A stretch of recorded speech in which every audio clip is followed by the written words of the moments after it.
Well, well, well. It seems like I am back. Hello, everybody. Let me make sure I'm back. Yeah, we're live. We're good to go. Perfect, perfect. Obviously, some big news came out of Alberta with the carbon tax yesterday. Some massive news for Alberta. Freezing the industrial carbon tax price at $95 per ton goes effective immediately and will remain that way. Look, Alberta's not playing around anymore. They want Ottawa out of their provincial government.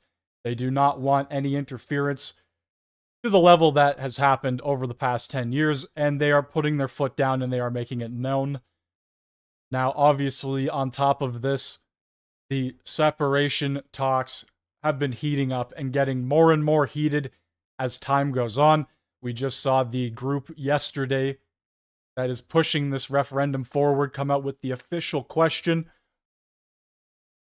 We've also seen just all over the board a lot of heating up about this, a lot of the rally that happened a couple of weeks ago, that was very heated. Two sides not getting into anything crazy, but obviously one side wants to go, another side doesn't. One side, they believe that they have the right over the land and that they can't separate. The other side doesn't really care about that, and if things go their way and this ballot or this question gets put on the ballot, the separation very well could happen. At the end of the day, it is a very, very heated subject, and both sides are going at each other over it. So, this is happening right now, question period for May 13th, afternoon session for the Legislative Assembly of Alberta. We're going to watch this. We're going to dive directly into it. Oral question period. Danielle Smith is here, so we will be getting direct answers from her. Honourable members, it is now 1:50. Time for oral question period. And the first question is with the Leader of His Majesty's Loyal Opposition.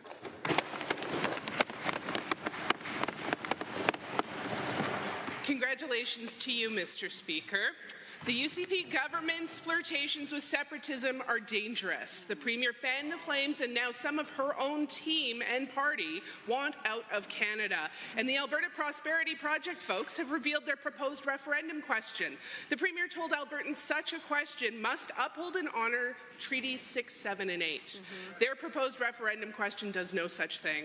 Will the Premier tell the Alberta Prosperity Project folks that their question doesn't work because it violates the very principles she herself laid out? Hear, hear. The Premier. Thank you, Mr. Speaker. Very nice to see you in the chair. We did hear the feedback from First Nations, and we want to make sure that they know that there can be no referendum question that goes forward that violates their Section 35 rights, and so amendment will be coming forward. We wrote a letter to them with that regard to affirm that no referendum question can abrogate or derogate away from the Section 35 and treaty rights that they have enjoyed. And I also invited them to join me in Ottawa so that we can press our case to Ottawa together about the need to make sure that more dollars come back to this province and to their nations in particular.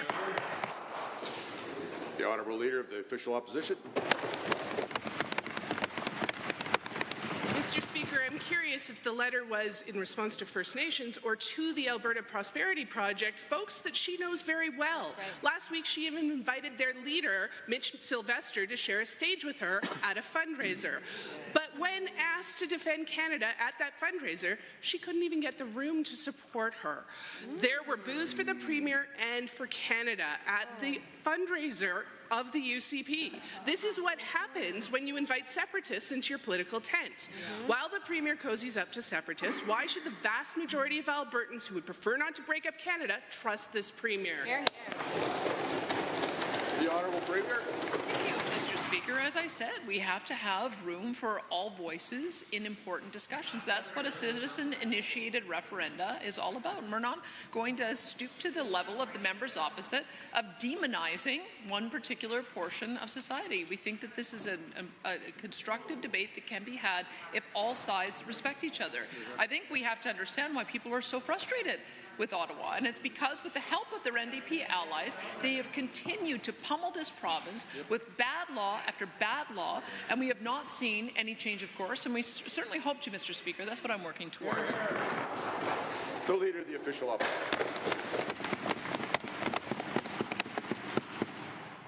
There are members of the Premier's party who want separatism, and she is giving those voices more power and changing the rules to make it easier. That's right. Her supporters have a referendum question that would violate our treaties with First Nations, doesn't respect their rights, and which wouldn't even meet the Premier's own conditions for a referendum. It just goes to show how much this Premier has failed to unify our province. Yeah. She's failed to convince her own party to support Canada. She's failed to protect our economy from Trump's tariffs. She has failed to protect Albertans from the measles.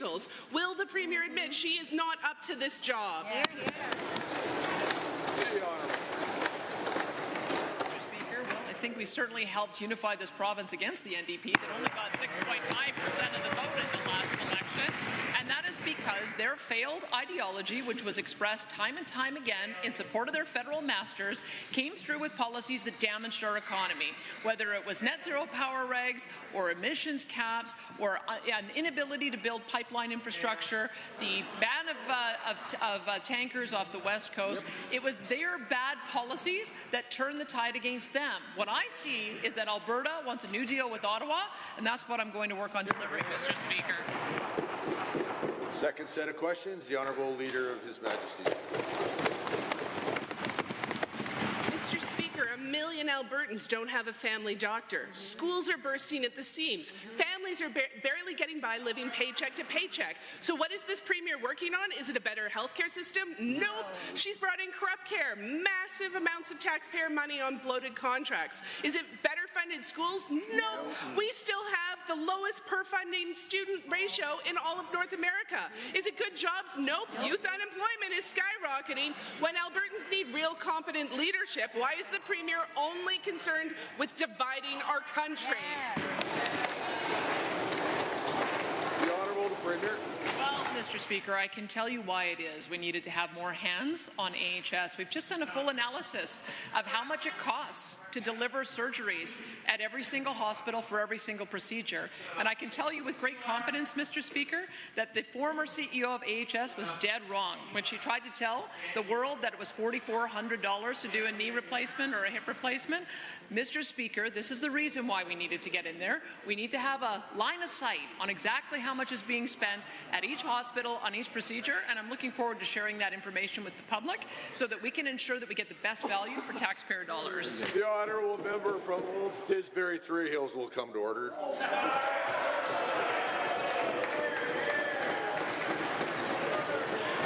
The Leader of His Majesty's Official Opposition.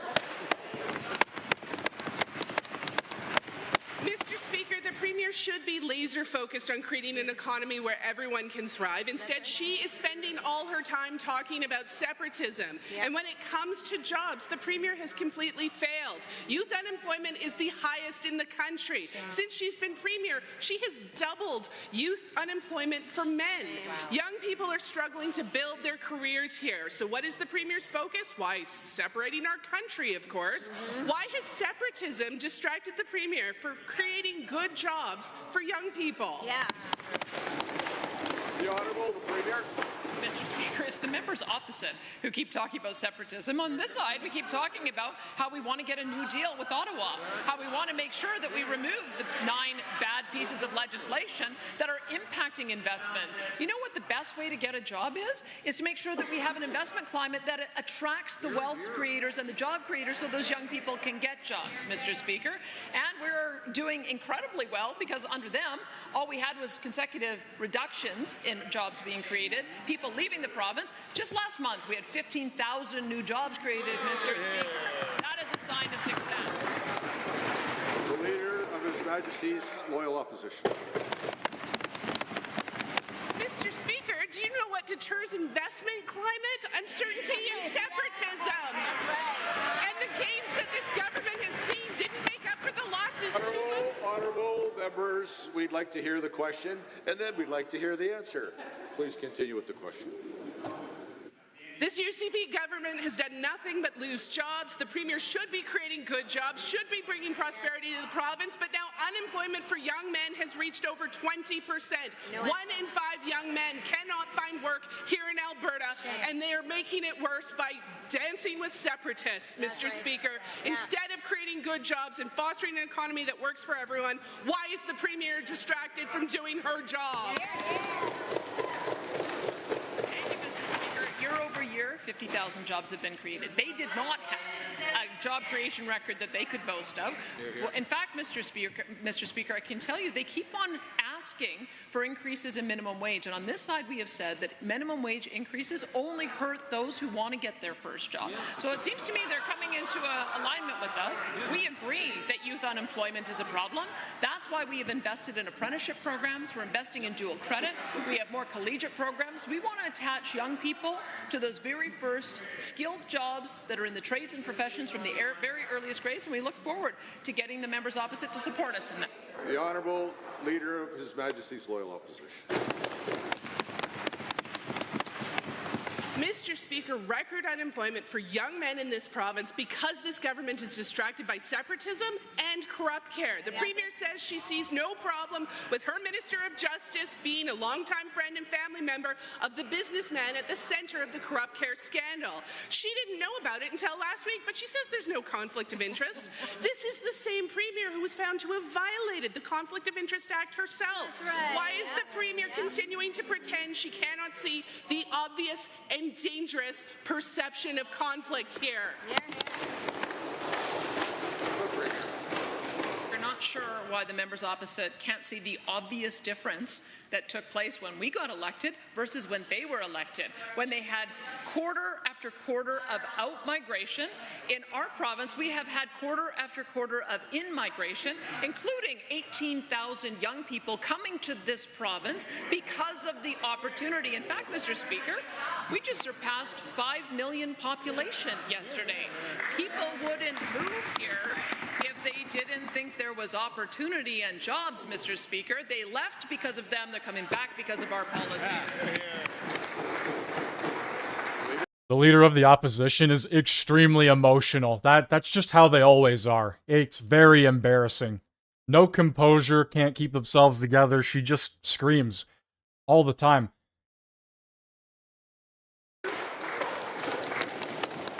Danielle is annihilating her in every way. Literally just said, we hit a population of 5 million. If Alberta was failing and not successful, why do people keep moving here? She literally just laid it out right in front of her, and she's gonna go off screaming again. Here we go. Mr. Speaker, 1 in 5 young men can't find a job, over 20% unemployment. It's ridiculous. This government is distracted because of an RCMP investigation, the Auditor General's investigating, and they've had to create a sham inquiry because of their own corruption. The Premier said she only learned about the deep personal relationship last week and then said there was nothing wrong with it. How could the Minister of Justice never admit this long-time friendship with Sam Raich until he was cornered by media? This is not how an ethical, competent government functions, and this corrupt care scandal will stick around until they call a full public inquiry. The Honourable Premier. Thank you, Mr. Speaker. I can tell you we are making great progress on healthcare because we have made the changes that we have at Alberta Health Services. I know the members opposite, their approach was just trust the experts, give them more money, and failure after failure after failure, they didn't have the courage to step in and actually solve anything. Our health minister, she had the courage to step in, and she has. And she has made the decisions that have allowed us to get a nurse's contract, a doctor's contract. We have more doctors and more nurses working here. We have more nurse practitioners setting up their own practices. We're building out our charter surgical centres. We are building out our surgical initiative. We are. Thank you. The second supplemental. Mr. Speaker, their handpicked CEO and board got fired because they were worried about criminal corruption, which is now being investigated by the RCMP. And the only way that this corrupt care scandal, which involves unusable Turkish Tylenol and $50 million that Albertans still don't have, inadequate PPE we're still paying to store, strange land deals with hundreds of thousands of dollars of profit, bloated contracts for surgical centres, all of these things need a full public inquiry. It is the only way to get to the bottom of this, and this government deserves to do the right thing. The Honourable, the Premier. Thank you, Mr. Speaker. Let me tell you all the things that we have because we have a hands-on health minister. We now have $15 million to support 8 new urgent care centres. That would not have happened without her taking charge and identifying the need in those communities. We now have 350 beds in the Misericordia Community Hospital and 350 beds at the Grey Nuns Hospital being announced because of the work that this minister did identifying that problem. The high-priced bureaucrats at the top Honourable of the members, we heard the question, and I know we're dying to hear the answer, so let's let that happen. Mr. Speaker, the high-priced bureaucrats at the top of AHS were not doing this work, and I have said before, do the job or we'll find other management. We're finding new management, and this minister is giving them direction. The Honourable Member from Calgary, Curry. Thank you, Mr. Speaker. The Minister of Health introduced Bill 55 as the next step of restructuring Alberta's healthcare system. While they deny that this is another step toward dismantling public health care, this bill enables the minister to designate approved hospitals. Let's be clear, private sector approved hospitals will be operated by for-profit companies. If that is not privatization by stealth, I don't know what is. Will the minister confirm that neither she nor any of her cabinet colleagues will designate a private sector operator to run a hospital in Alberta? The Honourable Minister of Health. Thank you and congratulations, Mr. Speaker. Again, the members opposite continue to put forward misinformation because, in fact, Bill 55 is not about privatization. It is, in fact, about making sure that we have the regulations and the legislation that empowers us to continue on refocusing. In fact, it's under the Health Facilities Act, which explicitly states no person shall operate a private hospital in Alberta, and nothing is changing under the Health Facilities Act, other than minor changes in terms of language for... The Honourable Member from Calgary, Curry. No person may operate a private hospital, but how about a private person operating an approved hospital? Because that is precisely what's in Bill 55. It enables private operators to discharge patients when the administrator deems them ready. These are decisions that a patient's medical team should make, no one else. It creates a revolving door that is based on the benefit to the bottom line of that private operator of an approved hospital. This creates a revolving door where many patients will end up returning to emergency departments due to inadequate care, ultimately increasing the cost to the system. Will the minister scrap the plan, protect public health care, and respect the knowledge and authority? The Honourable Health Minister. Thank you, Mr. Speaker. As I said earlier, the Bill 55 is not about that. It is, in fact, about enabling legislation so that we can continue with the refocusing, making sure that our hospitals are doing what they need to do, Mr. Speaker, that our acute care facilities are, in fact, acute care facilities that provide excellent health care. And, Mr. Speaker, I've heard over and over again as I've traveled this province that that currently isn't happening. So we have to make sure we can enable that to happen. It's not about privatization. It's, in fact, about making sure we have strong public health care. We are committed to public health care. We will always be committed to public health care. Honourable Member. Mr. Speaker, Albertans want more doctors, more nurses, shorter wait times, yet Bill 55 does the opposite. It fragments the workforce, creating staff shortages and longer wait times. Bill 55 picks up where Bill 11 left off, privatizing Alberta's healthcare system, but Premier Klein accepted that Albertans said no to a fee-for-service model and no to lower staffing levels and lower quality of care. He ultimately did the right thing and withdrew Bill 11. Restructuring our healthcare system must meet the needs of Albertans, not the needs of the UCP's corporate friends. Will the minister learn from the PCs of old and withdraw Bill 55 today? The Honourable Minister of Health. Thank you, Mr. Speaker. And I believe the member opposite meant to say thank you to the UCP government, to our government, because in fact, the number of primary care providers accepting new patients hit a 4-year high, Mr. Speaker. 504 physicians and nurse practitioners now are taking new patients, Mr. Speaker. That's a 4-year high. We've gone from 10,600 doctors in the province to over 12,200 doctors in the province, and that number continues to climb. Under the new primary care compensation model, we've seen huge increase. The honourable member from Edmonton Northwest. Thank you, Mr. Speaker. This government is determined to ignore the wishes of Albertans and to push for things that we just don't want. Mr. Speaker, there's a definite pattern here. For example, we see them wasting time and money advocating for Alberta to leave the Canada Pension Plan when the vast majority of Albertans don't want the government to be playing politics with their retirement security. Albertans just don't trust their money with this UCP. They don't trust the Premier with their retirements. Will the Premier drop unwanted and dangerous campaigns to leave the CPP? The Honourable Minister of Finance. Thank you very much, Mr. Speaker. As we said before, this government on this side of the House, we will always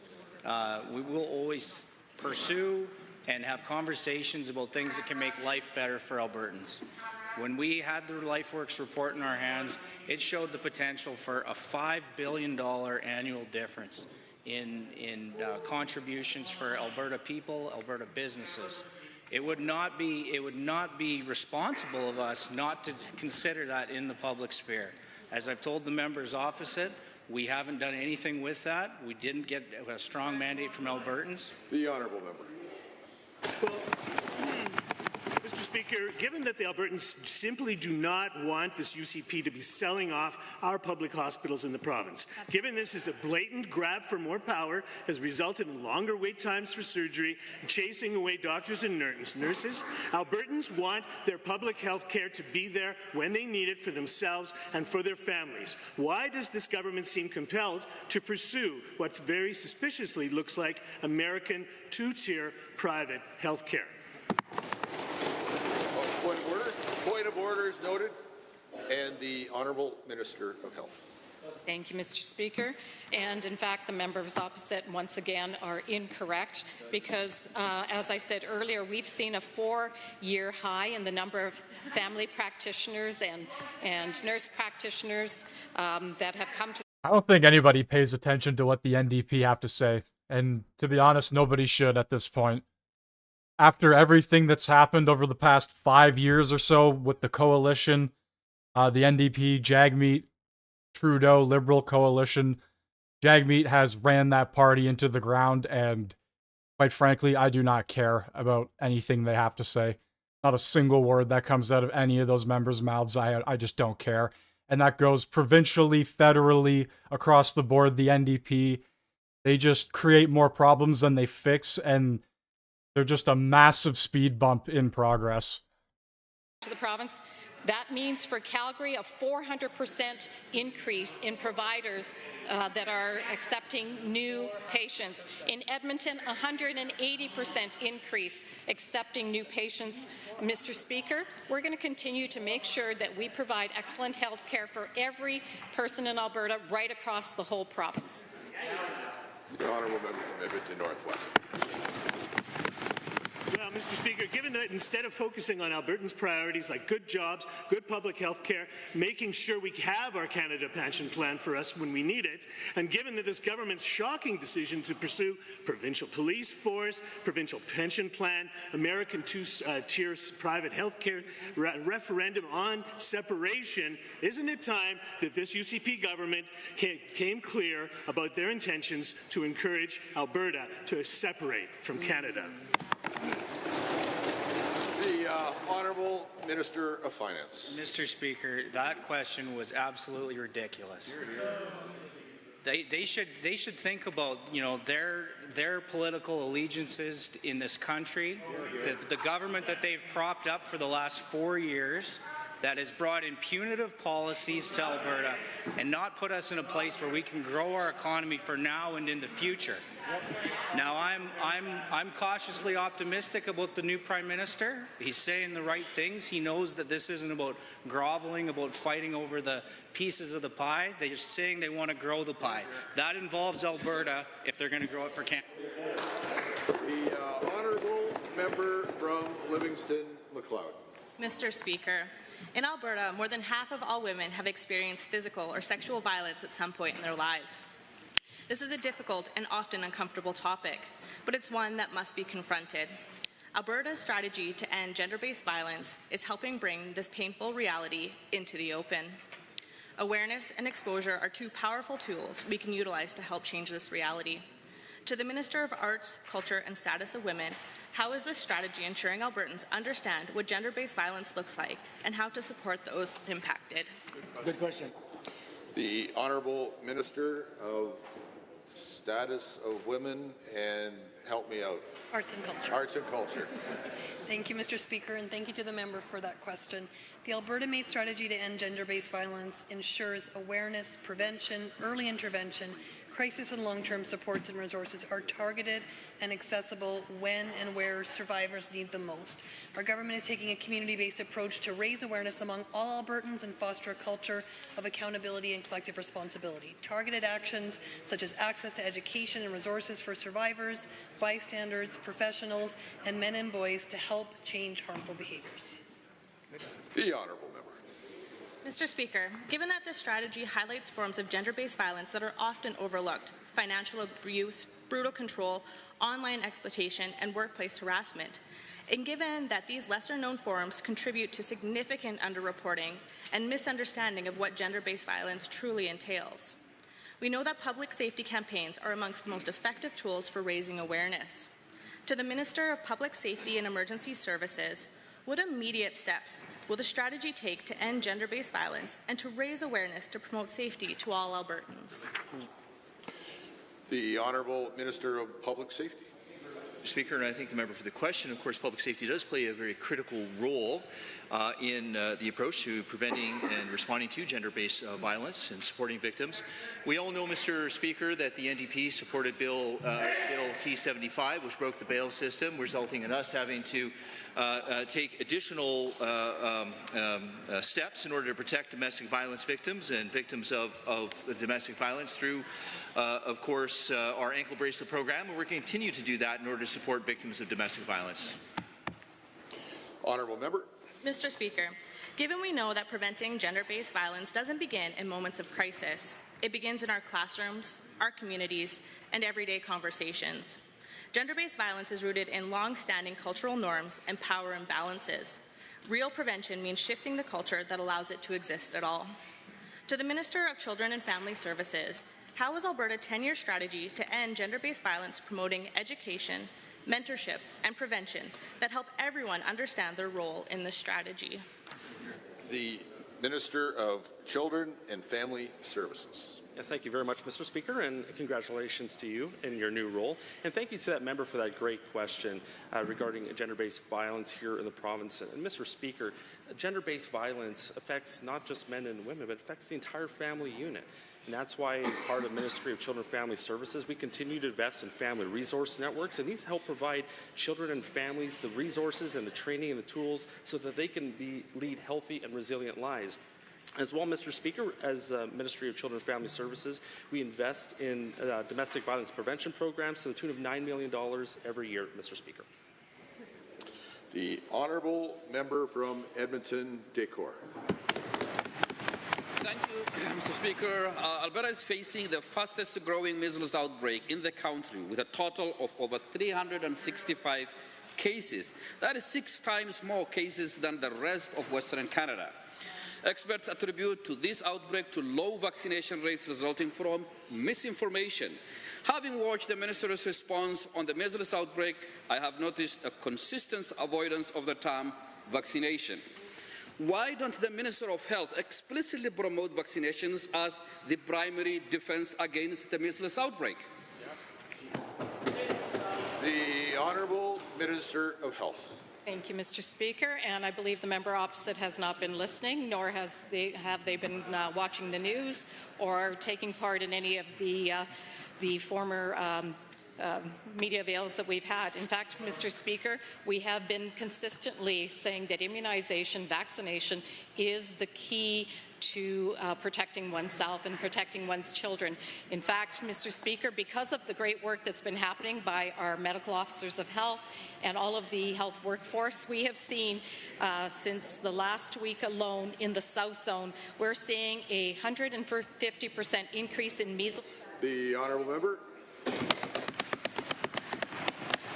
Given that 90% of the confirmed measles cases involve unvaccinated individuals, and considering that 2 doses of the vaccine provides about 97% of protection, given that in public health outbreak, precise communication is the cornerstone of health promotion, given that the minister is avoiding the term vaccination while launching a vaccination campaign, when will the minister acknowledge the real problem is to combat vaccine misinformation and call a spade a spade? The honourable minister.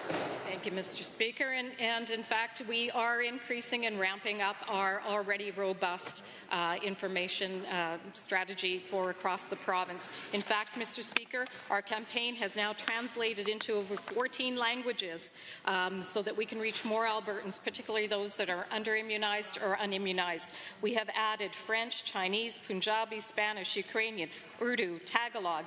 We've also got Arabic, French, Hindi, Korean, Farsi, Chinese, Somali, Spanish, Tagalog, Ukrainian, Urdu, Vietnamese, and Low German, Mr. Speaker. We're continuing to make sure that we can reach all Albertans. The honourable member.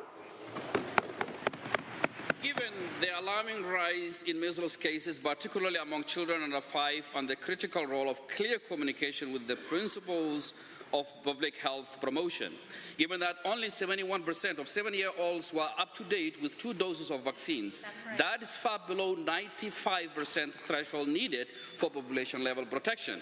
Will the minister commit to a public awareness campaign that explicitly promotes vaccination, addresses vaccine hesitancy, and ensures Albertans are well-informed and well-protected? Good question.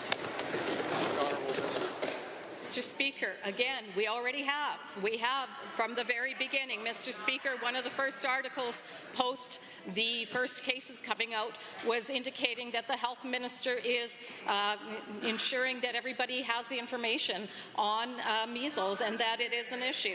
We're continuing to ramp that up, Mr. Speaker. In fact, we are seeing that by the time children reach the age of 13, they have a 90% 2-dose vaccination rate. By the time they are 17, that's 93%. We want to get to 100%, but Mr. Speaker, we need to reach people where they're at, and that involves trusting relationship.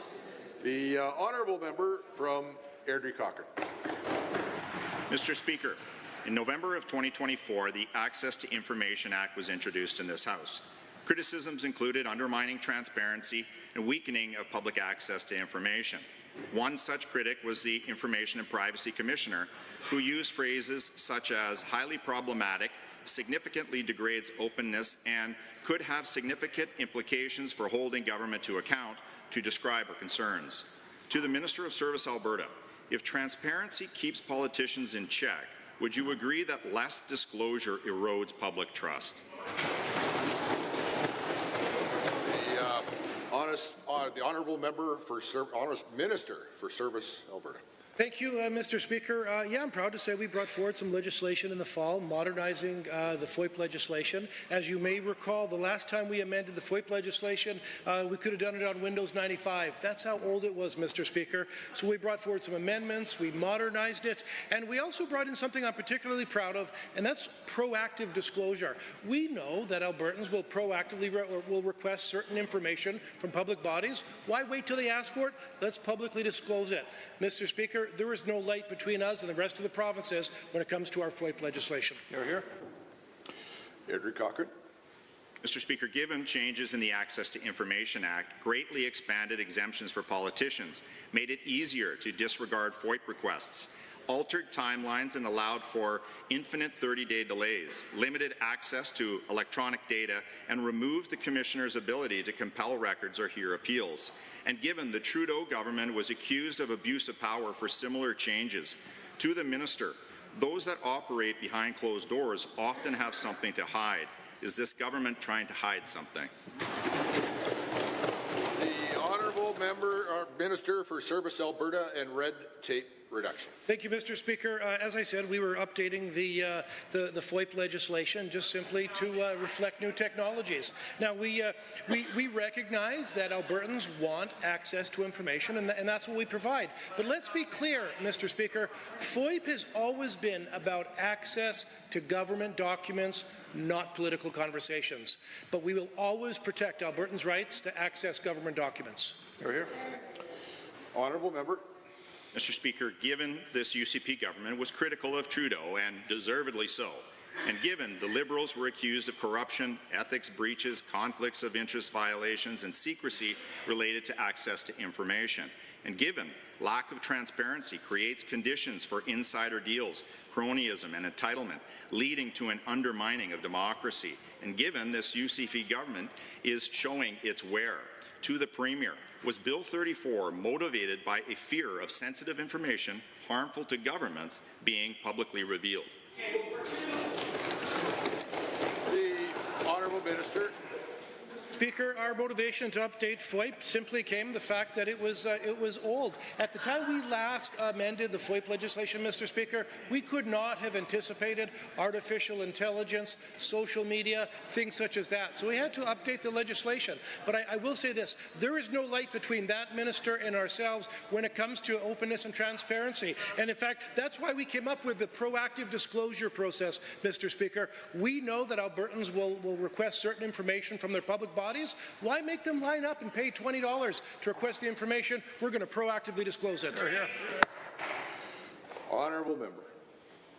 In Alberta, there are no rules preventing the spouse of a minister or the Premier from acting as a lobbyist. However, there are legal and ethical considerations to avoid conflict of interest. Someone who is engaging in lobbying activities must register as such, and for a spouse, a heightened level of transparency should be maintained. Besides registering as a lobbyist, it is essential to reveal insider relationships. To the Premier, has your husband ever been a registered lobbyist while you were Premier, and if so, for what purpose? Honourable.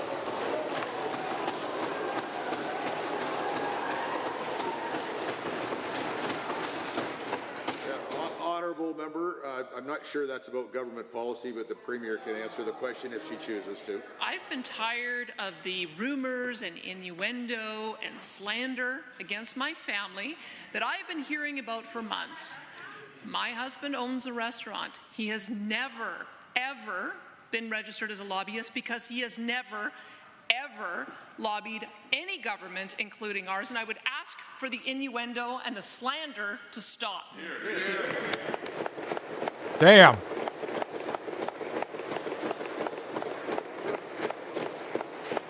Mr. Speaker, given the Premier's husband has not registered as a lobbyist, this is about government policy, and I would prefer that you stick to that. Mr. Speaker, given the Premier's husband has not registered as a lobbyist, but given he has indeed lobbied this government under the guise of a rail expert, a question arises as to why David Moretta did not proactively disclose. Given the Premier is a staunch supporter of rail, particularly Calgary to Banff proposal, and given the insider advantage reeks of preferential access and concerns of influence peddling, to the Premier, are decisions in your office being made in the public interest or to benefit the well-connected few?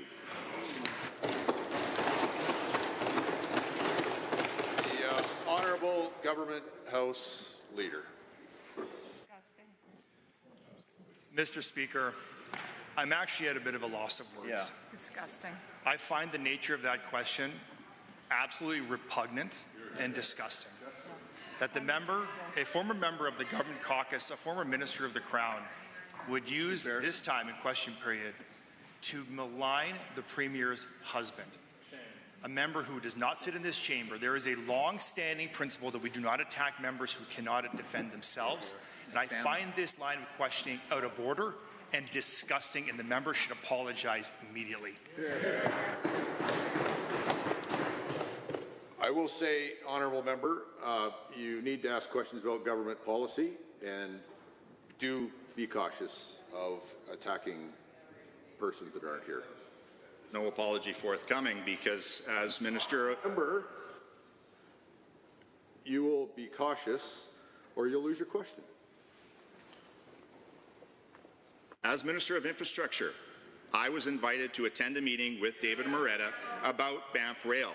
And given I declined their request because I had concerns about the appropriateness of such a meeting, and given Mr. Moretta engaged with GOA officials, including the Premier's office and ministers, and given it is rumoured he may have obtained confidential documents during those meetings to the Premier with your interest in rail and your husband's efforts, has this crossed the line into undue influence over government policy and spending?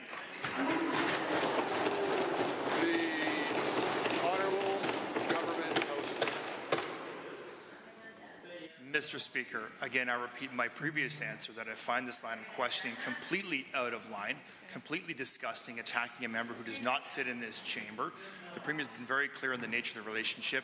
I would also challenge that member to take this line of questioning outside of the chamber and see where it lands that member. Because I'll tell you what, Mr. Speaker, this is out of line, it's disgusting, and there is an apology that should be given to the Premier and her family. The point of order noted at 1306. The honourable member from Calgary, Acadia.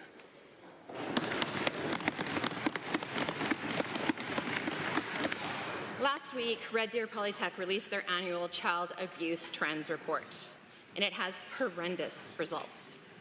It found that Alberta consistently shows higher rates of child abuse compared to the national average, with Edmonton and Lethbridge showing the highest rates of child abuse and/or child sexual abuse. To the Minister, how many of the recommendations from this report will be implemented to address the horrific statistics of child abuse in this province? Good question. Honourable member of Family and Children's Services. Yes, thank you very much, Mr. Speaker, and thank you to that member for that question. Mr. Speaker, the safety and well-being of children within child intervention is one of my highest priorities. This is an extremely important matter, and that's why, Mr. Speaker, as a ministry, we invest in child advocacy centres. We invest in family resource networks to help create healthy environments where children and families can become more resilient. And as well as we take the recommendations by the OCYA extremely seriously, Mr. Speaker, because we know that all these reports and information will help make the system better. It's going to help protect children here in the province stay safe, and that continues to be my #1 priority. Honourable member. Given that this UCP government often gloats about how much money they've allocated, and given that the report states, and I quote, "The issue is not necessarily the amount of money, but instead how effectively it is used," end quote.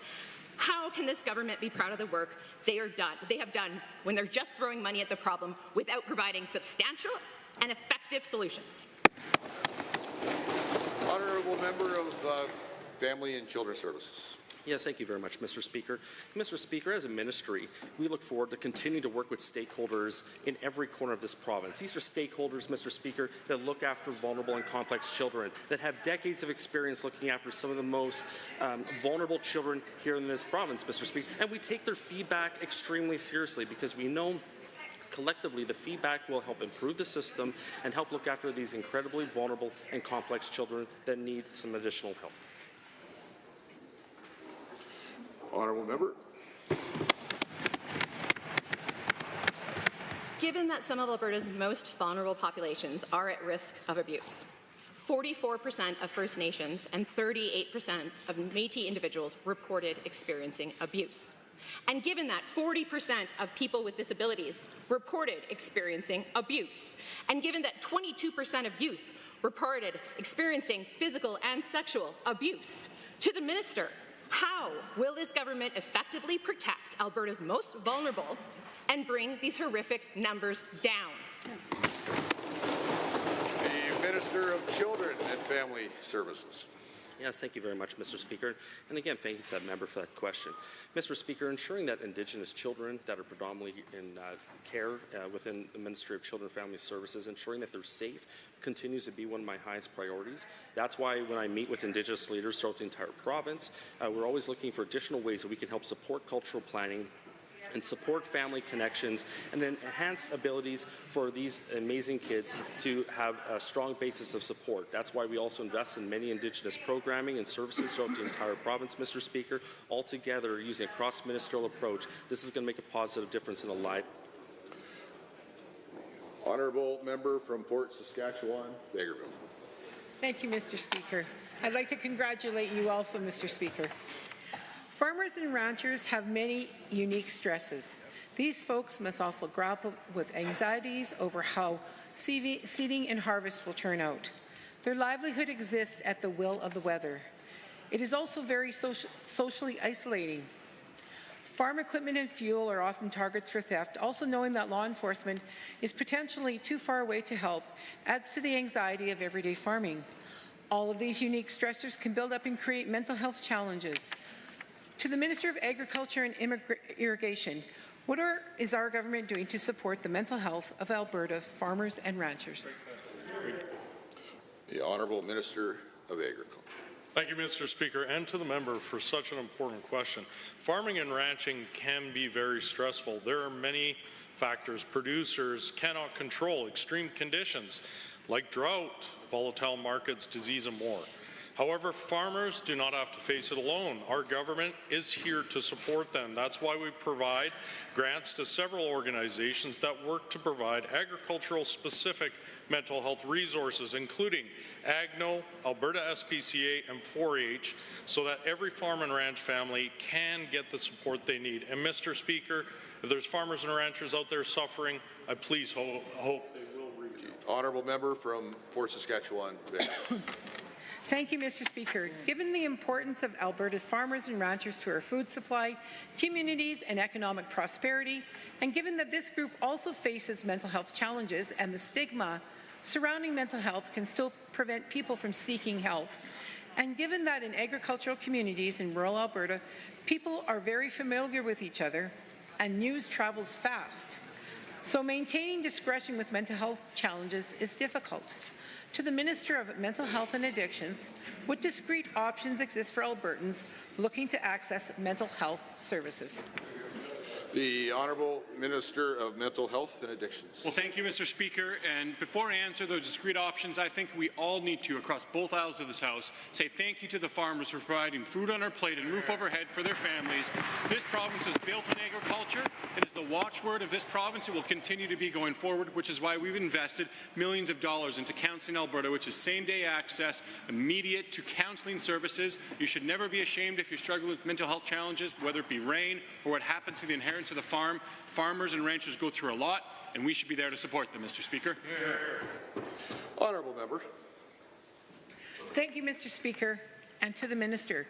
Given that stressors on families and parents often also affect children, and given that students, particularly those in high school, may already be facing significant mental health challenges, and given that these students and youth may also want to access mental health assistance in a discreet way to protect their confidentiality, to the same Minister, what options are available for youth in rural communities who are looking to access mental health services, especially in a discreet way? Honourable Minister. Mr. Speaker, and when it comes to youth across our province, especially in rural Alberta, I have a heart for those who are suffering from mental health challenges. And I can tell you we've invested somewhere around $23 million in Counselling Alberta, where you can get same-day discreet access that is tailored to youth and young adults. Of course, $5 million over 3 years for the Kids Help Phone, which is also discreet, anonymous, and available to children. Anyone can dial 211 and get access to these services 24/7, any day of the week. And it's important that we support those who suffer and know that you're not alone. Know that the work that you and your family do in rural Alberta for agriculture is incredibly important to the vitality of your community and this province. Hey, the Honourable member from Calgary, Falconridge. Mr. Speaker, Albertans are being crushed by the cost of living. high grocery prices, record inflation, rising unemployment. And thanks to Bill 47, even more expensive auto insurance. This government is letting insurance companies hike rates by another 15%, costing hundreds more, while taking away Albertans' right to sue. The Premier had a choice: stand up for families or enrich her friends. And just like the Cup Care scandal, she chose her friends. Yep. How can the UCP government justify this? Honourable Minister of Finance and the President of Treasury Board. Mr. Speaker, honestly, I'm a little disappointed. We've been debating this bill for quite a while, and it appears the members still don't understand it.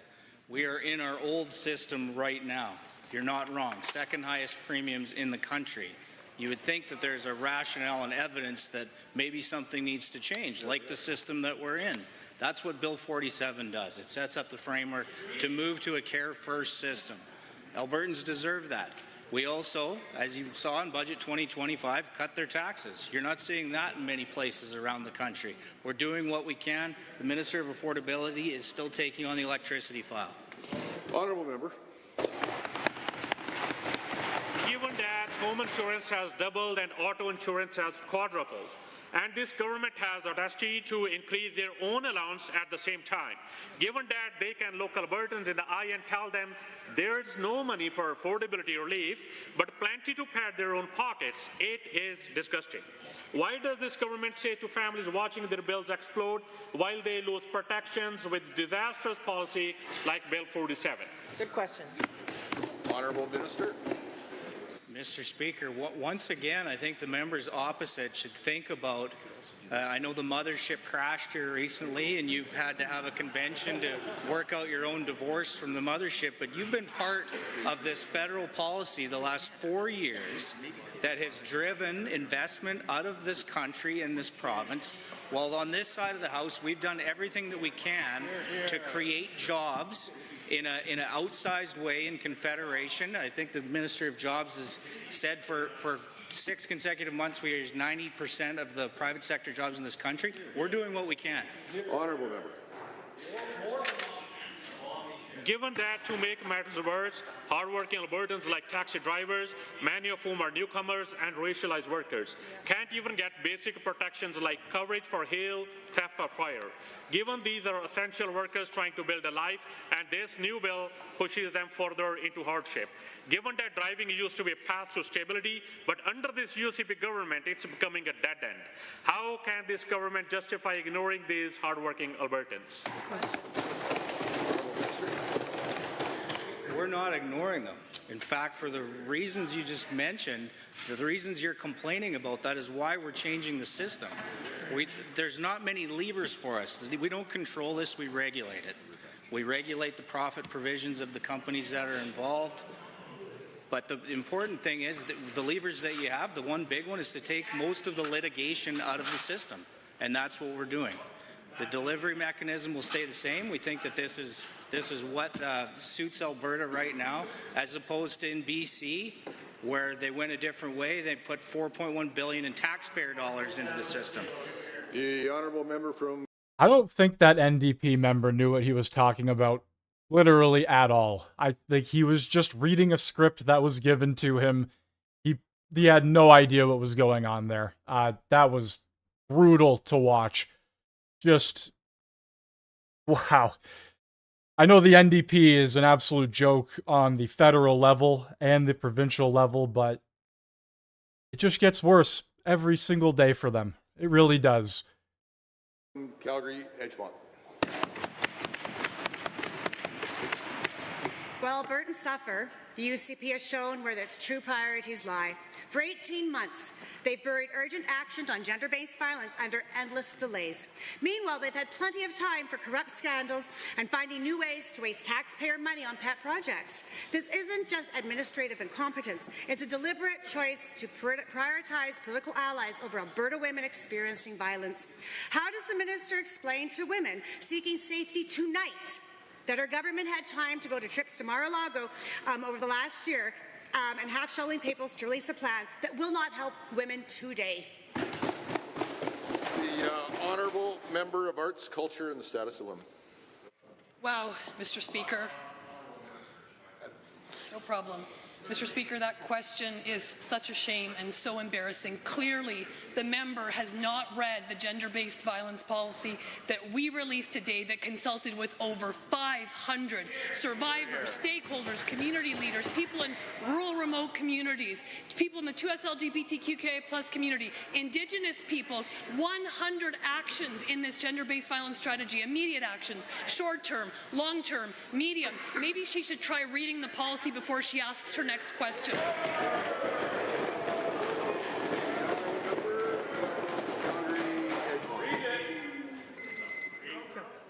Given that Albertans continue to be traumatized by a system that fails them daily, given that many organizations across the province report their expertise was minimized during the consultations, with recommendations watered down in this new bold plan, given that the government promises vague long-term actions while people need help now, and given that the government's incompetence is evident in the complete lack of urgency promising action soon while people continue to suffer, how will this help women who can get to beds tonight because of the UCP cuts?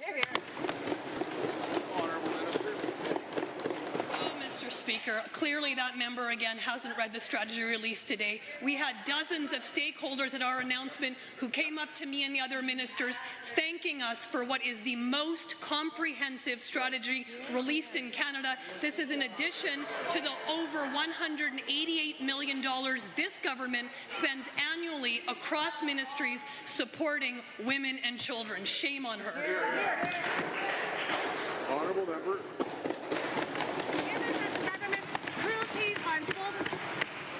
At 241. Given that this government's cruelty is on full display with this hollow 10-year plan that recycled old initiatives and offers nothing new or substantive to help Albertans right now, given they sit on millions of federal dollars while refusing to commit any of their own funding to this crisis, the message is clear. This government doesn't value those experiencing violence enough to invest in their own money to take immediate action. How does the minister justify this heartless approach to Albertans who need concrete support tonight and tomorrow, not empty promises? The Honourable Minister. Thank you, Mr. Speaker. Mr. Speaker, once again, I think it's embarrassing that that member hasn't taken the time to read our strategy to end gender-based violence in Alberta before making ridiculous statements that we don't support women in this province. Once again, the most comprehensive strategy in all of Canada that will identify gaps, identify duplications, support survivors, and continue to provide them with what they need to succeed and thrive in the best province in Canada. Honourable members, thank you. So ends question period. For whatever way I have fallen short, I'll endeavour to do better. Anyways, thank you very much. In the all right, so there is question period. I wonder if they're gonna do these point of orders right away or not. Tabling reports. It does not look like it.